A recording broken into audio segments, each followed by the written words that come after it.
ನಮಸ್ತೆ. ಶ್ರೀಗಂಧದ ಗುಡಿ ಸೀರಿಯಲ್ನ ಇವತ್ತಿನ ಸಂಚಿಕೆಗೆ ಸ್ವಾಗತ. ಇನ್ನು ಯಾರೆಲ್ಲ ನನ್ನ ಚಾನಲ್ಗೆ ಸಬ್ಸ್ಕ್ರೈಬ್ ಆಗಿಲ್ಲ, ಸಬ್ಸ್ಕ್ರೈಬ್ ಮಾಡಿಕೊಂಡು ಸಪೋರ್ಟ್ ಮಾಡಿ. ಹಾಗೆ ಒಂದು ಹೈಪ್ ಬಟನ್ನ ಪ್ರೆಸ್ ಮಾಡಿ. ಮಹಿ ಒಳಗಡೆ ಹೋಗಿ ರೌಡಿ ಬಂದಿದ್ದಾನೆ ಅಂತ ಹೇಳಿದ ತಕ್ಷಣ ಹರಿ, ಮಹಿ, ಚಂದನ ಹೊರಗಡೆ ಬರ್ತಾರೆ. ರೌಡಿ ನಿಂತಿರ್ತಾನೆ. ಹರಿ, ಏನೋ ನಮ್ಮನ್ನೇನು ಫಾಲೋ ಮಾಡ್ಕೊಂಡು ಬಂದ್ಯಾ? ಬಂದಿನ್ನು ಮನೆಗೆ 2 hours ಆಗಿಲ್ಲ, ಆಗಲೇ ಹಿಂದೆನೇ ಬಂದಿದ್ಯಾ ಅಂತ ಹೇಳಿದ್ದಕ್ಕೆ, ಇಲ್ಲ ಅದು ದಾಸಣ್ಣ ಹೇಳಿದ್ರು ಕೀನ ಈಸ್ಕೊಂಡು ಬರೋದಕ್ಕೆ, ಅದಕ್ಕೆ ಬಂದೆ ಅಂತ ಹೇಳಿದಾಗ, ಏನು ನಿಮ್ಮ ದಾಸ ಇನ್ನೂ ದೊಡ್ಡ ಪಂಟ್ರ ಅಂತ ಹರಿ ಮುಂದೆ ಹೋಗ್ತಾನೆ. ಹೊಡಿಬೇಡ ಅಣ್ಣ, ನಿಜವಾಗ್ಲೂ ದಾಸಣ್ಣನೇ ಹೇಳಿದ್ದು ಕೀನ ಇಸ್ಕೊಂಡು ಬರೋದಕ್ಕೆ, ಅದಕ್ಕೆ ಬಂದೆ, ನಮ್ಮ ಮಧ್ಯದಲ್ಲಿ ಜಗಳ ಬೇಡ ಅಂತ ಹೇಳಿದ್ದಕ್ಕೆ, ಯಾರೋ ಜಗಳ ಶುರು ಮಾಡಿದ್ದು ಮೊದಲು ಅಂತ ಹೇಳಿದ್ದಕ್ಕೆ, ಇಲ್ಲ ಅಣ್ಣ ನಿಜವಾಗ್ಲೂ ದಾಸಣ್ಣನೇ ಹೇಳಿದ್ದು ಅಂತ ಹೇಳಿದಾಗ, ಚಂದನ ಒಳಗಡೆ ಹೋಗಿ ಬ್ಯಾಗ್ನ ತೊಗೊಂಡು ಕೀನ ತೊಗೊಂಡು ಬಂದು ರೌಡಿ ಕೈಲಿ ಕೊಡ್ತಿಂತಾಳೆ. ಇನ್ನು ಮುಂದೆ ಆದರೂ ನಿಮ್ಮ ಬಾಸ್ಗೆ ನಿಯತ್ತಿಂದ ಬದುಕೋದಕ್ಕೆ ಹೇಳು ಅಂತ ಹೇಳಿದಾಗ, ಸರಿ ಅಂತ ಹೇಳ್ಬೇಕಂದ್ರೆ ಅವನು ಮುಂದೆ ಬಂದು ಆ ಚಕ್ರಗಳನ್ನೆಲ್ಲ ಚೆಕ್ ಮಾಡ್ತಾ ಇರ್ತಾನೆ. ಏನೋ ನೋಡ್ತಾ ಇದೆಯಾ ನೀನು ಅಂತ ಹರಿ ಕೇಳಿದ್ದಕ್ಕೆ, ಚಕ್ರಗಳೆಲ್ಲ ಸರಿಯಾಗಿದೆಯಾ ಗಾಡಿನಲ್ಲಿ ಅಂತ ಚೆಕ್ ಮಾಡ್ತಾ ಇರ್ತಾನೆ. ನೋಡು, ನಾನು ನಂಬರ್ 1 ಡ್ರೈವರೇನೆ, ನಿಮ್ಮ ಥರ ಎಲ್ಲ ಚೀಪ್ ಟ್ರಿಕ್ಸ್ ಎಲ್ಲ ಯೂಸ್ ಮಾಡೋದಕ್ಕೆ ಬರಲ್ಲ, ಗಾಡಿ ಸರಿಯಾಗೇ ಇದೆ, ನೀನು ಹೋಗಿ ಅಂತ ಹೇಳಿದಾಗ, ಚಂದನ ಹೋಗಿ ನಿಮ್ಮ ಬಾಸ್ಗೆ ಹೇಳು, ನಿಮ್ಮ ಥರ ಚೀಪ್ ಟ್ರಿಕ್ಸ್ ಎಲ್ಲ ಆ ಮನೆಯವ್ರಿಗೆ ಯೂಸ್ ಮಾಡೋದಕ್ಕೆ ಬರೋದಿಲ್ಲ, ಅವ್ರೇನಿದ್ರು ಧೈರ್ಯದಿಂದ ಹೋರಾಡೋದಷ್ಟೇ ಗೊತ್ತು, ನಿಮ್ಮ ಬಾಸ್ ಕೇಳು, ನಿಮ್ಮ ಅಹಂಕಾರನ ಈ ಮನೆಯವರು ಮಟ್ಟ ಹಾಕಿದ್ದಾರೆ ಅಂತ ಹೇಳಿದಕ್ಕೆ ಹರಿ, ಒಂದ್ಸಲ ನಮ್ಮ ಕಣ್ಣು ಕಾಣಿಸ್ಕೊಡ್ರೆ ಕಣ್ಣು ಗುಡ್ಡೆನ ಕಿತ್ತಾಕ್ಬಿಡ್ತೀನಿ, ಬಿಡು ಗಾಡಿನ ಅಂತ ಹೇಳಿದ ತಕ್ಷಣ ರೌಡಿ ಕಾರ್ನ ತಗೊಂಡು ಅಲ್ಲಿಂದ ಹೊರಡ್ತಾನೆ. ಚಂದನ ಯೋಚನೆ ಮಾಡ್ತಾ ನಿಂತಿರ್ತಾಳೆ. ಆಗ ಹರಿ ಮಹಿ ಹತ್ರ ಹೋಗಿ, ನೋಡ್ದೇನೋ ನಿಮ್ಮತ್ತಿಗೆ ಅವರ ಆಳ್ ಮುಂದೆನೂ ನಮ್ಮನ್ನ ಬಿಟ್ಕೊಡ್ಲಿಲ್ಲ, ನಮ್ಮ ಮನೇನ ಬಿಟ್ಕೊಡ್ತಾ ಇಲ್ಲ ಅಂತ ಅಂದರೆ ಅವ್ರಿಗೆ ನನ್ನ ಮೇಲೆ ಪ್ರೀತಿ ಶುರುವಾಗಿದೆ ಅಂತ ತಾನೇ, ಇನ್ನ ಅವರು ನನ್ನ ಜೊತೆ ಹೆಂಡತಿ ಥರ ನಡ್ಕೊಳ್ಳೋದಕ್ಕೆ ಶುರು ಮಾಡಿದ್ದಾರೆ ಅಲ್ವೇನೋ ಅಂತ ಹೇಳಿಬಿಟ್ಟು ಇಬ್ರು ನಗ್ತಾ ಇರ್ತಾರೆ. ಸಡನ್ ಆಗಿ ಚಂದನ ಆ ಕಡೆ ತಿರುಗಿದ್ದನ್ನ ನೋಡಿ ಹರಿ ಸಡನ್ ಆಗಿ ನಾಟಕ ಮಾಡ್ತಾಳೆ. ವಾ ಯಪ್ಪ ಅಂತ, ಅದಕ್ಕೆ ತುಂಬ ನೋವಾಗ್ತಾ ಇದೆಯಾ ಅಂತ ಅಳೋಕೆ ಶುರು ಮಾಡ್ತಾಳೆ. ಈಗೇನ್ರ ಆಯ್ತ್ರಿ ನಿಮಗೆ ಅಂತ ಹೇಳಿದ್ದಕ್ಕೆ, ಅಲ್ಲ ಎಲ್ಲ ನಮ್ಮಿಂದನೇ ಆಗಿದ್ದು, ಹಾಸ್ಪಿಟಲ್ಗೆ ಹೋಗ್ಬಿಟ್ಟು ಬರೋಣವಾ ಅಂತ ಹೇಳಿದ್ದಕ್ಕೆ, ಅಯ್ಯೋ ಇಷ್ಟಕ್ಕೆಲ್ಲ ಹಾಸ್ಪಿಟಲ್ಲ, ಬೇಡಿ ನೈಟು ಮಲಗಿ ಬೆಳಗ್ಗೆ ಎದ್ದೇಳೋ ಅಷ್ಟರೊಳಗೆ ಪೇಯ್ನ್ ಎಲ್ಲ ರೋಸ್ಟ್ ಆಗೋಗಿರುತ್ತೆ, ಆ ಥರ ಎಲ್ಲ ಏನೂ ತೊಂದರೆ ಇಲ್ಲ, ನೀವು ಆರಾಮಾಗಿರಿ, ಏನೂ ತೊಂದರೆ ಇಲ್ಲ ಅಂತ ಹೇಳಿದಾಗ, ಸರಿ ಆಯಿತು ಅಂತ ಚಂದನ ಒಳಗೆ ಹೋಗ್ತಾಳೆ. ಆಗ ಮಹಿ ಹತ್ರ, ಅಲ್ಲ ಕಣೋ ನೋಡು ನಿಮ್ಮ ಅತ್ತಿಗೆ ನನ್ನ ಮೇಲೆ ಪ್ರೀತಿ ಬರ್ತಾ ಇದೆ ಇವಾಗ ಅಂತ ಹೇಳಿದ್ದಕ್ಕೆ, ಅಲ್ಲ ಅಣ್ಣ ನಾನು ಎಷ್ಟೆಲ್ಲ ಲವ್ ಸ್ಟೋರಿಗಳನ್ನ ನೋಡಿದ್ದೀನಿ, ಆದರೆ ನಿನ್ನ ಥರ ಲವ್ ಸ್ಟೋರಿನ ಮಾತ್ರ ನೋಡಿಲ್ಲ, ನಿಂದೊಂಥರ ಡಿಫ್ರೆಂಟು ಬಿಡು, ಅಲ್ಲ ಲವ್ ಸ್ಟೋರಿನೂ ನೋಡಿ, ಲವ್ ಮಾಡಿ ಮದುವೆ ಆಗೋರ್ನೂ ನೋಡಿದ್ದೀನಿ, ಹಾಗೇನೆ ಮದುವೆ ಆದಮೇಲೆ ಲವ್ ಮಾಡೋರ್ನೂ ನೋಡಿದ್ದೀನಿ, ನೀನೇನಣ್ಣ ನೀನು ಮದುವೆ ಆಗಿನೇ ಹೆಂಡ್ತಿನ ಮನೆ ಕರ್ಕೊಂಡು ಬಂದಿದ್ದೀಯ, ಇವಾಗ ನೋಡಿದ್ರೆ ಪಕ್ಕದ ಮನೆಯವ್ರನ್ನ ಲವ್ ಮಾಡೋ ಥರ ಮಾಡ್ತಾ ಇದೆಯಲ್ಲಣ್ಣ ಅಂತ ಹೇಳಿದಕ್ಕೆ, ಅದು ಹಾಗೇನೆ ಕಣೋ, ಯಾವತ್ತೂ ಪ್ರೀತಿಗೋಸ್ಕರ ಏಟ್ ತಿಂದವರು ಸೋಲ್ಬೋದು, ಆದರೆ ಪ್ರೀತಿಯಿಂದ ಯಾವತ್ತೂ ಸೋಲೋದಿಲ್ಲ, ಇನ್ನೊಂದು ಸ್ವಲ್ಪ ದಿನ ನೋಡ್ತಾ ಇರು, ನಿಮ್ಮತ್ತಿಗೆ ನನ್ನನ್ನು ಗಂಡ ಅಂತ ಒಪ್ಕೊತಾರೆ, ಹಬ್ಬಿ ಲವ್ವು ಮುತ್ತು ಚಿನ್ನ ಅಂತ ಕರೆಯೋದಕ್ಕೆ ಶುರು ಮಾಡ್ತಾಳೆ ಅಂತ ಹೇಳಿದಾಗ, ಅದೆಲ್ಲ ಏನಣ್ಣ ನಿನ್ನ ನಿಕ್ನೇಮ ಅಂತ ಹೇಳಿದ್ದಕ್ಕೆ, ಇಲ್ಲ ನಿಮ್ಮತ್ತಿಗೆ ಪ್ರೀತಿಯಿಂದ ನನಗಿಡೋ ಅಂತಹ ಹೊಸ ನಾಮಕರಣದ ಹೆಸರುಗಳು ಅಂತ ಹೇಳಿದ್ದಕ್ಕೆ, ಓ ಅದು ಹಾಗೆ ಅಂತ ಹೇಳಿದಂಗೆ, ನೋಡ್ತಾ ಇರೋ ಇನ್ನು ಮುಂದೆ ನಿಮ್ಮ ಅತ್ತಿಗೆ ಇಲ್ಲೇ ಇರ್ತಾಳೆ ಅಂತ ಹೇಳಿದ್ದಕ್ಕೆ, ಅದು ಹೇಗಾದರೂ ಮಾಡ್ಕೋಣ, ಅದೇನಂತನಾದರೂ ಕರೆಸ್ಕೊ, ಆದರೆ ಅತ್ತಿಗೆ ಈ ಮನೆ ಬಿಟ್ಟು ಹೋಗಲಿಲ್ಲ ಅಂದರೆ ಅಷ್ಟೇ ಸಾಕು ಅಂತ ಹೇಳಿದ್ದಕ್ಕೆ, ಚಾನ್ಸೇ ಇಲ್ಲ ಕಣೋ ಅವಳು ಈ ಮನೆ ಬಿಟ್ಟು ಹೋಗೋದಕ್ಕೆ, ಯಾವಾಗ ಅವಳು ಈ ಮನೆಯವ್ರನ್ನ ನನ್ನವರು ನನ್ನ ಮನೆಯವರು ಅಂತ ಅಂದ್ಕೊಂಡ್ಲು ಆವಾಗಲೇ ಮುಗೀತು, ಅಂದಮೇಲೆ ಅವಳಿಗೆ ಲೈಟಾಗಿ ನನ್ನ ಮೇಲೆ ಲವ್ ಶುರುವಾಗಿದೆ ಅಂತ ಇಬ್ಬರು ಮಾತಾಡ್ಕೊತಿರ್ತಾರೆ. ಹಾಗಾಗುತ್ತೆ ಹರಿ ಡ್ಯೂಟಿಗೆ ಹೋಗೋಕ್ಕೆ ಅಂತ ರೆಡಿ ಆಗ್ತಾ ಇರ್ತಾನೆ. ಚಂದನ ಪೇಪರ್ನ ಓದ್ತಾ ಕೂತಿರ್ತಾಳೆ. ಮಹಿ ಮಾತ್ರ ಇನ್ನೂ ಮಲ್ಕೊಂಡಿರ್ತಾನೆ. ಅಲ್ಲಿಗೆ ಮುತ್ತು ರೆಡಿಯಾಗಿ ಬಂದು, ಚಂದನ ತಿಂಡಿಗೆಲ್ಲ ರೆಡಿ ಮಾಡಿಟ್ಟಿದ್ದೀನಮ್ಮ, ತಿನ್ನಿ ಆಯಿತಾ, ನಾನು ಸ್ವಲ್ಪ ಸೈಟ್ ಹತ್ರ ಬೇಗ ಹೋಗಬೇಕು, ಯಾರು ಇಂಜಿನಿಯರ್ ಬರ್ತೀನಿ ಅಂತ ಹೇಳಿದ್ದಾರೆ ಅಂತ ಹೇಳಿದಾಗ, ಸರಿ ಅಣ್ಣ ಅಂತ ಹೇಳ್ತಾಳೆ. ಹರಿ ಚಂದನಾಗ ಸ್ವಲ್ಪ ಹೆಲ್ಪ್ ಮಾಡೋ ಅಂತ ಹೇಳಿದ್ದಕ್ಕೆ, ಅಣ್ಣ ನೀನೇನು ತಲೆ ಕೆಡಿಸ್ಕೊಬೇಡ, ನೀವು ಹೋಗ್ಬಿಟ್ಟು ಬರೋಣ ಅಂತ ಹೇಳಿದಾಗ, ಏನು ಬೇಡ ನಾನು ಮಾಡ್ಕೊತೀನಿ ಅಂತ ಚಂದನ ಹೇಳ್ತಾಳೆ. ಮಹಿ ಯಾಕೆ ಇನ್ನೂ ಮಲ್ಗೆ ಇದ್ದಾನೆ ಅಂತ ನೋಡುವಾಗ ಮಹಿಗೆ ತುಂಬಾ ಜ್ವರ ಬಂದಿರುತ್ತೆ. ಏನೋ ಮಹಿ ತುಂಬಾ ಮೈ ಸುಡ್ತಾ ಇದೆಯಲ್ಲೋ, ಜ್ವರ ಬಂದಿದೆಯಾ ನಿನಗೆ, ಬಾ ಹಾಸ್ಪಿಟಲ್ಗೆ ಹೋಗೋಣ, ನಾನು ಇವತ್ತು ಡ್ಯೂಟಿಗೆ ಹೋಗಲ್ಲ ಅಂತ ಹೇಳಿದ್ದಕ್ಕೆ, ಇಲ್ಲ ಅಣ್ಣ ನೀನು ಕೆಲ್ಸಕ್ಕೆ ಹೋಗು, ನಾನು ಏನು ತೊಂದರೆ ಇಲ್ಲ, ರೆಸ್ಟ್ ಮಾಡಿದ್ರೆ ಸರಿ ಹೋಗುತ್ತೆ ಅಂತ ಮಹಿ ಹೇಳ್ತಾನೆ. ಅದಕ್ಕೆ, ಇಲ್ಲ ಕಣೋ ಬಾರೋ ನೀನು, ಇಷ್ಟೊಂದೆಲ್ಲ ಜ್ವರ ಬಂದಿದೆಯಲ್ಲೋ, ನೀನು ಈ ಸ್ಥಿತಿನಲ್ಲಿ ಬಿಟ್ಟು ನಾನು ಹೇಗೆ ಹೋಗಲಿ ಅಂತ ಹೇಳಿದಾಗ, ಚಂದನ ನಾನು ನೋಡ್ಕೊತೀನಿ, ನೀವು ಹೋಗ್ಬಿಟ್ಟು ಬನ್ನಿ ಅಣ್ಣ ಅಂತ ಹೇಳ್ತಾಳೆ. ಅಷ್ಟರೊಳಗಡೆ ಒಂದು ಫೋನ್ ಬರುತ್ತೆ ಮುತ್ತು ಫೋನಲ್ಲಿ ಮಾತಾಡೋದಕ್ಕೆ ಅಂತ.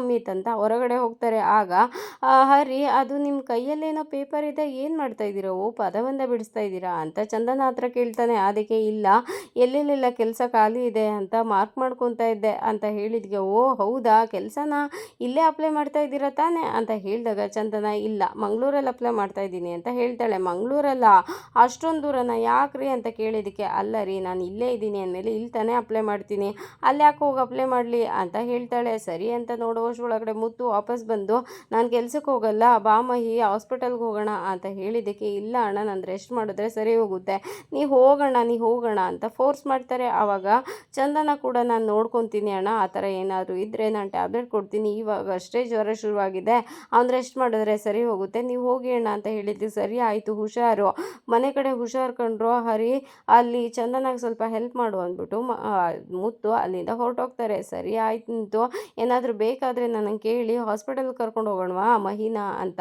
ಹರಿ ಕೇಳಿದ್ದಕ್ಕೆ, ಬೇಡ, ಇವಾಗಷ್ಟೇ ಜ್ವರ ಬಂದಿದೆ, ಟ್ಯಾಬ್ಲೆಟ್ ಕೊಟ್ಟರೆ ಸರಿ ಹೋಗುತ್ತೆ, ಅದಕ್ಕೂ ಮೀರಿದ್ರೆ ನಾನು ಹಾಸ್ಪಿಟಲ್ಗೆ ಕರ್ಕೊಂಡು ಹೋಗ್ತೀನಿ, ನೀವು ಡ್ಯೂಟಿಗೆ ಹೋಗಿ ಅಂತ ಹೇಳ್ತಾಳೆ. ಅದಕ್ಕೆ, ಅಯ್ಯೋ ಇಲ್ಲ, ನಾನು ಇವತ್ತು ರಜೆ ಹಾಕಿದ್ದೀನಿ ಅಂತ ಹೇಳಿದಾಗ, ಏನಕ್ಕೆ ರಜೆ ಹಾಕಿದ್ದೀರಾ, ನಾನು ಹೇಳ್ತಾ ಇದ್ದೀನಿ ತಾನೇ, ನಾನು ನೋಡ್ಕೊತೀನಿ ಅಂತ ಚಂದನ ಹೇಳ್ತಾಳೆ. ಇಲ್ಲ ರೀ, ನನಗೂ ಲೈಟಾಗಿ ಮೈಕೈ ನೋವು ಶುರುವಾಗ್ಬಿಟ್ಟಿದೆ, ಅದು ನಿನ್ನೆ ಎಲ್ಲ ಸ್ವಲ್ಪ ಪರವಾಗಿಲ್ಲ ಅಂತ ಅನ್ನಿಸ್ತು, ಆದರೆ ಇವಾಗ ಯಾಕೋ ಸಡನ್ನಾಗಿ ಮೈಕೈ ನೋವು ಶುರುವಾಗ್ಬಿಟ್ಟಿದೆ, ಅದಕ್ಕೆ ರೆಡಿ ಆದೆ, ಆದರೆ ಹೋಗೋಕ್ಕಾಗ್ತಾ ಇಲ್ಲ ಅಂತ ಹೇಳಿದಾಗ, ನಾನು ನೆನ್ನೆನೇ ಹೇಳಿದೆ ತಾನೇ ಹಾಸ್ಪಿಟಲ್ಗೆ ಹೋಗೋಣ ಅಂತ, ಮತ್ತೆ ನೋವು ಅಂತಿರಲ್ಲ, ಇವಾಗ ಏನು ಮಾಡೋದು ಅಂತ ಹೇಳಿದ್ದಕ್ಕೆ, ಏನಿಲ್ಲ, ನೆನ್ನೆ ಥರ ಬಿಸಿನೀರು ಶಾಖ ಕೊಟ್ಟರೆ ಎಲ್ಲ ಸರಿ ಹೋಗುತ್ತೆ ಅಂತ ಹೇಳಿದ್ದಕ್ಕೆ, ಓ ಬಿಸಿನೀರು ಶಾಖ ಕೊಟ್ಟರೆ ಸರಿ ಹೋಗುತ್ತೆ, ಯಾರು ಕೊಡೋದು ಅಂತ ಹೇಳಿದ್ದಕ್ಕೆ, ನೆನ್ನೆ ಯಾರು ಕೊಟ್ಟರು ಅಂತ ಹೇಳಿದಾಗ, ಸರಿ ಆಯಿತು, ನಾನು ಹೋಗಿ ಅಂಕಲ್ಗೆ ಹೇಳ್ತೀನಿ ಅಂತ ಚಂದನ ಹೇಳ್ತಾಳೆ. ಅಂಕಲ್ಗ ಯಾಕೆ ಅಂತ ಹೇಳಿದ್ದಕ್ಕೆ, ಅದು ನಿಮ್ಮ ಮಗನಿಗೆ ಮೈಕೈ ನೋವ್ತಾ ಇದೆಯಂತೆ, ಸ್ವಲ್ಪ ಸುಮ್ಮನೆ ಕೂತ್ಕೊಳ್ಳೋದ್ರ ಬದಲು ಬಂದು ಶಾಖ ಕೊಡಿ ಅಂತ ಹೇಳ್ತೀನಿ ಅಂತ ಹೇಳಿದ್ದಕ್ಕೆ, ಅಯ್ಯೋ ಶಾಖ ಕೊಡ್ತೀನಿ ಅಂತ ಸುಟ್ಟ ಹಾಕ್ಲಾ ಅವಯ್ಯ ಅಂತ ಹರಿ ಹೇಳ್ತಾನೆ. ಅದಕ್ಕೆ ಸರಿ ಆಯಿತು, ಹಾಗಾದರೆ ಬಿಸಿನೀರು ಕಾಯಿಸಿ ಇಟ್ಟಿರ್ತೀನಿ, ಮುದ್ದು ಅಣ್ಣ ಬಂದು ಶಾಖ ಕೊಡ್ತಾರೆ ಬಿಡಿ ಅಂತ ಹೇಳಿಬಿಟ್ಟು ನಾನು ಮಹಿಗೆ ಕಷಾಯ ಮಾಡಿಕೊಡ್ತೀನಿ ಅಂತ ಒಳಗಡೆ ಹೋಗ್ತಾಳೆ. ಅಲ್ಲ, ಇವ್ರಿಗೆ ನಿಜವಾಗ್ಲೂ ನೆನ್ನೆ ಶಾಖ ಕೊಟ್ಟಿದ್ದು ಯಾರು ಅಂತ ಮರ್ತೋಗಿದೆಯಾ, ಅಥವಾ ಬೇಕು ಅಂತ ಡವ್ ಹೊಡಿತಾ ಇದ್ದಾರೆ, ನಾನು ರೆಸ್ಟ್ ಮಾಡೋದಕ್ಕೆ ಇವತ್ತು ರಜೆ ಹಾಕಿದ್ದು ಚೇ ಅಂತ ಚೇರ್ ಅಲ್ಲಿ ಕೆಳಗಡೆ ಚಾಪೆ ಮೇಲೆ ಕೂತ್ಕೊಂಡು ಬೇಜಾರು ಮಾಡ್ಕೋತಾ ಇರ್ತಾನೆ. ಬೇಜಾರಿಂದ ಗ್ಯಾರೇಜಿಗೆ ಬರ್ತಾನೆ. ಅವನು ಬೇಜಾರಿಂದ ಗ್ಯಾರೇಜಿಗೆ ಬಂದಿದ್ದನ್ನ ನೋಡಿ, ಬ್ಯಾಟ್ರಿ ಏನಾಯ್ತಣ್ಣ, ಯಾಕಣ್ಣ ಬೇಜಾರಾಗಿದ್ದೀಯಾ, ನಿನ್ನೆ ಎಲ್ಲ ಫೋನ್ ಸ್ವಿಚ್ ಆಫ್ ಆಯಿತು, ಏನಾಗಿತ್ತು ಅಂತ ಕೇಳಿದ್ದಕ್ಕೆ, ಯಾವುದಾದ್ರೂ ಗಾಡಿ ಡೆಲಿವರಿ ಕೊಡೋದಿತ್ತೇನೋ ಬ್ಯಾಟ್ರಿ ಅಂತ ಕೇಳ್ತಾನೆ. ಆ ಅಣ್ಣ, 2 ಗಾಡಿ ಡೆಲಿವರಿ ಕೊಡೋದಿತ್ತು, ಆದರೆ ಕೆಲಸ ಆಗಿಲ್ಲ, ನೀವು ಬಂದಿಲ್ಲ ಅಲ್ವಾ, ಕೆಲಸ ಆಗಿಲ್ಲ, ಮತ್ತು ಇವತ್ತು ಯಾವ್ದಾದ್ರು ಇದೆಯೇನೋ ಅಂದರೆ 2 ಸರ್ವಿಸಿಗೆ ಬಂದಿದೆ ಅಣ್ಣ ಅಂತ ಹೇಳಿದ್ದಕ್ಕೆ, ಸರಿ ಆಯಿತು, ಇವತ್ತು ಕೊಟ್ಟರಾಯ್ತು ಬಿಡು ಅಂತ ಹೇಳ್ತಾನೆ. ಅದಕ್ಕೆ, ಆದರೆ ನಾನು ಕೇಳಿದ್ದಕ್ಕೆ ನೀನು ಆನ್ಸರೇ ಮಾಡಲಿಲ್ವಲ್ಲ ಅಣ್ಣ, ಏನಾಗಿತ್ತು, ನೆನ್ನೆ ಫೋನ್ ಯಾಕೆ ಸ್ವಿಚ್ ಆಫ್ ಆಗಿತ್ತು ಅಣ್ಣ ಅಂತ ಕೇಳಿದ್ದಕ್ಕೆ, ಅಯ್ಯೋ ಚಾರ್ಜ್ ಇರಲಿಲ್ಲ ಅಂತ ಅನಿಸುತ್ತೆ, ಮನೆಯಲ್ಲಿ ಚಾರ್ಜ್ ಆಗೋಕ್ಕೆ ಟೈಮ್ ಹಾಕಲಿಲ್ಲ, ಅದಕ್ಕೆ ಇವಾಗ ಚಾರ್ಜ್ ಹಾಕ್ತಾ ಇದ್ದೀನಿ ಅಂತ ಹೇಳುವಷ್ಟರೊಳಗಡೆ ಫೋನು ಆನ್ ಆಗುತ್ತೆ.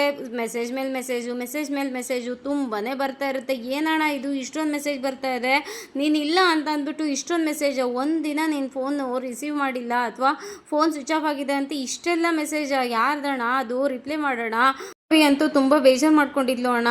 ಬೇಜಾರು ಮಾಡಿಕೊಂಡು ಗ್ಯಾರೇಜ್ ಕಡೆ 2-3 ಸಲ ಕೋಪ ಮಾಡಿಕೊಂಡು ಬಂದು ಹೋದ್ಲು. ಆದರೆ ನೀನು ಯಾಕಣ್ಣ ಅವಳಿಗೆ ರಿಪ್ಲೈ ಮಾಡಿಲ್ಲ ಅಂತ ಹೇಳಿದಾಗ, ಅಲ್ಲ ಕಣೋ ಬ್ಯಾಟ್ರಿ, ನಾನು ಬೇಜಾರಲ್ಲಿದ್ದೀನಿ, ನಾನು ಏನೋ ಟೆನ್ಷನಲ್ಲಿದ್ದೀನಿ, ಬೆಳಗ್ಗೆ ಫೋನ್ ಮಾಡ್ತೀನಿ ಅಂತಂದರೆ ಅವಳು ಕೇಳೋದಕ್ಕೆ ರೆಡಿ ಇಲ್ಲ, ಫೋನ್ ಮೇಲೆ ಫೋನ್ ಮಾಡ್ತಾಳೆ, ಬರಲಿ ಬಿಡು ಏನಾದರೂ ಮಾಡ್ಕೊಳ್ಳಿ ಅಂತ ಹೇಳಿದ್ದಕ್ಕೆ, ಅಲ್ಲ ಅಣ್ಣ, ಅವಳಿಗೂ ನಿನ್ನ ಮೇಲೆ ಕಾಳಜಿ ಇರುತ್ತೆ ಅಲ್ವಾ, ಎಲ್ಲೋದ್ಯೋ ಏನಾಯಿತು ಅಂತ ಅಂದ್ಬಿಟ್ಟು ಅವಳಿಗೊಂದು ಆನ್ಸರ್ ಮಾಡೋಕ್ಕಾಗಲ್ವಾ ನೀನು ಅಂತ ಹೇಳಿದ್ದಕ್ಕೆ, ನೋಡು ಬ್ಯಾಟ್ರಿ, ನೆನ್ನೆ ನಾನು ತುಂಬಾ ಟೆನ್ಷನಲ್ಲಿದ್ದೆ, ಏನೆಲ್ಲ ಆಗೋಯ್ತು ಗೊತ್ತಾ, ನೆನ್ನೆ ಅದಕ್ಕೆ ಫೋನ್ ಮಾಡಿದ್ರು, ಈ ಥರ ಎಲ್ಲ ಆಯಿತು, ಹರಿನ ಕಿಡ್ನಾಪ್ ಮಾಡಿದ್ರು, ಇಷ್ಟೆಲ್ಲ ಫೈಟ್ ಎಲ್ಲ ಮಾಡಿ ಅವನ್ನ ಕರ್ಕೊಂಡು ಬಂದಿದ್ದಾಯಿತು ಅಂತ ಸ್ಟೋರಿ ಹೇಳಿದ್ಮೇಲೆ ಇಷ್ಟೆಲ್ಲ ಆಯ್ತಾ ಅಣ್ಣ ಅಂತ ಹೇಳಿದ್ದಕ್ಕೆ, ಹೌದು, ಅವಳೇನೋ ಫೋನ್ ಮೇಲೆ ಫೋನ್ ಮಾಡ್ತಾನೆ ಇರ್ತಾಳೆ, ಅವಳಿಗೇನೋ ಕೆಲಸ ಇಲ್ಲ, ಬಿಟ್ಟಾಕು ಹೋಗಲಿ, ಆಯಿತು ಕೆಲಸ ನೋಡು ಅಂತ ಹೇಳಿಬಿಟ್ಟು ಹೋಗಿ ಗಾಡಿನ ರೆಡಿ ಮಾಡ್ತಾ ಇರ್ತಾನೆ. ಅಷ್ಟರೊಳಗಡೆ ವೈಭವಿ ಅಲ್ಲಿಗೆ ಬಂದು ನಿಂತ್ಕೊತಾಳೆ. ಬಂದು ನಿಂತ್ಕೊಂಡಿದ್ದು ನೋಡಿ ಅವನು ಕೇರೆ ಮಾಡಲ್ಲ, ಸುಮ್ಮನೆ ಕೂತ್ಕೊಂಡು ಕೆಲಸ ಮಾಡ್ತಿರ್ತಾನೆ. ಅದಕ್ಕೆ ವೈಭವಿ ಬಾಯಿಗೆ ಬಂದಂಗೆ ಬೈಯೋಕ್ಕೆ ಶುರು ಮಾಡ್ತಾಳೆ. ಅಲ್ಲ, ನಾನು ನಿನಗೆ ನಿನ್ನೆ ಎಲ್ಲ ಫೋನ್ ಮಾಡಿದ್ದೀನಿ, ಮೆಸೇಜ್ ಮಾಡಿದ್ದೀನಿ, ಮೆಸೇಜ್ನ ನೋಡಿದೀಯಾ, ಆದ್ರೂ ನೀನು ನನಗೊಂದು ರಿಪ್ಲೈ ಮಾಡೋಕ್ಕಾಗಿಲ್ಲ, ಅಷ್ಟೊಂದು ಬೇಜಾರಾಗೋದು ನಾನು ನಿನಗೆ, ಎಲ್ಲರ ಥರನೇ ನೀನು ಆಗಿಬಿಟ್ಟೆ ಅಲ್ಲ, ಬೋರ್ ಆಗೋದೆ ಅಲ್ವಾ, ಬೇರೆಯವ್ರು ಸಿಕ್ಕಿದ ಮೇಲೆ ನಾನು ಯಾಕೆ ಅನ್ನೋದನ್ನ ಬುದ್ಧಿನ ತೋರಿಸ್ಬಿಟ್ಟೆ ಅಲ್ಲ ನೀನು, ಒಂದು ವಾರಕ್ಕೆ ನಾನು ಬೇಜಾರಾಗೋದೆ ತಾನೇ ನಿನಗೆ, ನಾನು ನನ್ನ ಪಾಡಕ್ಕೆ ತಾನೇ ನಾನಿದ್ದೆ, ನೀನು ನೋಡಿದ್ರೆ ಇವಾಗ ಏನೂ ಆಗೇ ಇಲ್ಲ ಅನ್ನೋ ಥರ ಇದೆಯಾ ಅಲ್ವಾ, ನನಗೆ ನಾನು ಮಾತಾಡ್ತಾನೆ ಇದ್ದೀನಿ, ನೀನು ಆನ್ಸರ್ ಮಾಡೋಕ್ಕಾಗ್ತಾ ಇಲ್ವಾ, ಎಲ್ಲರ ಥರನೇ ನೀನು ನಿನ್ನ ಬುದ್ಧಿ ತೋರಿಸ್ಬಿಟ್ಟೆ ಅಲ್ವಾ, ನೀನು ಇಂಥವನು ಅಂತ ಗೊತ್ತಿರಲಿಲ್ಲ ಅಂತ ಬಾಯಿಗೆ ಬಂದಂಗೆ ಬೈಯೋಕ್ಕೆ ಶುರು ಮಾಡ್ತಾಳೆ.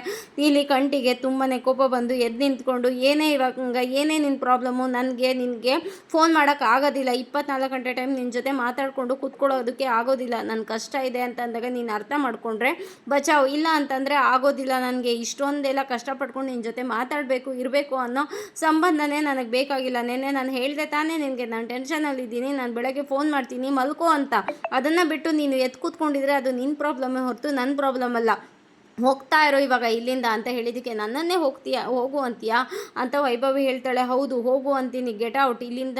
ಇನ್ನು ಮುಂದೆ ನನ್ನ ಕಣ್ಣು ಮುಂದೆ ತೋರಿಸ್ಕೊಬೇಡ ನೀನು. ನನ್ನ ಕಷ್ಟನ ಅರ್ಥ ಮಾಡ್ಕೊಂಡಿಲ್ಲ ಅಂದಮೇಲೆ ನನಗೆ ಈ ಪ್ರೀತಿನೂ ಬೇಡ, ಲವ್ ಬೇಡ, ಏನು ಬೇಡ, ಹೋಗ್ತಾ ಇರೋ ಅಂತ ಬೈದಿದ್ದಕ್ಕೆ ವೈಭವಿ, ಹೋಯ್ತೀನಿ ನಾನು ಇವಾಗ, ನನ್ನನ್ನೇ ಗೆಟ್ ಔಟ್ ಅಂದೆ ಎಲ್ಲ, ಹೋಗ್ತೀನಿ ಇವಾಗ ಅಂತ ಹೋಗ್ತಾಳೆ. ಮತ್ತೆ ತಿರುಗಿ ವಾಪಸ್ ಬಂದು, ನನ್ನನ್ನು ಹೋಗು ಅಂದ ತಕ್ಷಣ ನಾನು ಹೋಗ್ತೀನಿ ಅಂತ ಅಂದ್ಕೊಂಡ್ಯಾ? ಇಲ್ಲ, ನಾನು ಇಲ್ಲೇ ಕೂತ್ಕೊತೀನಿ, ನನ್ನ ಮೆಸೇಜ್ಗೆ ಯಾಕೆ ರಿಪ್ಲೈ ಮಾಡಿಲ್ಲ, ಯಾಕೆ ಮಾತಾಡಲಿಲ್ಲ ಅಂತ ಹೇಳಿ ನನ್ನ ಹತ್ರ ಸಾರಿ ಕೇಳೋವರೆಗೂ ನಾನಂತೂ ಇಲ್ಲಿಂದ ಹೋಗೋದಿಲ್ಲ, ನೀನು ಅದೇನು ಮಾಡ್ತೀಯೋ ಮಾಡ್ಕೊ, ನಾನಂತೂ ಇಲ್ಲೇ ಕೂತ್ಕೊತೀನಿ ಅಂತ ಅಲ್ಲೇ ಕೂತ್ಕೊತಾಳೆ.